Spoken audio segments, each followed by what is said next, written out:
बुलढाणा जिल्ह्यातील प्रसिद्ध शेगाव कचोरीची चव आता फक्त नागरिकांनाच नव्हे तर माकडांनाही भुरळ घालत आहे।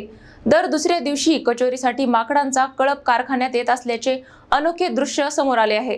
बुलढाणा जिल्ह्यातील शेगाव कचोरी ही गेल्या 75 वर्षांपासून देशभरात प्रसिद्ध आहे। श्री संत गजानन महाराजांच्या दर्शनासाठी येणारे भाविक आवर्जून या कचोरीची चव चाखतात। इतकेच नव्हे तर या कचोरीची निर्यात देशाबाहेरही केली जाते। मात्र आता या कचोरीची भुरळ फक्त नागरिकांनाच नव्हे तर माकडांनाही पडल्याचे अनोखे चित्र पाहायला मिळत आहे। शेगाव मधील कचोरी तयार करणाऱ्या अमन शर्मा यांच्या कारखान्यात दर दुसऱ्या दिवशी माकडांचा कळप कचोरी खाण्यासाठी येत असल्याचे दिसून येते।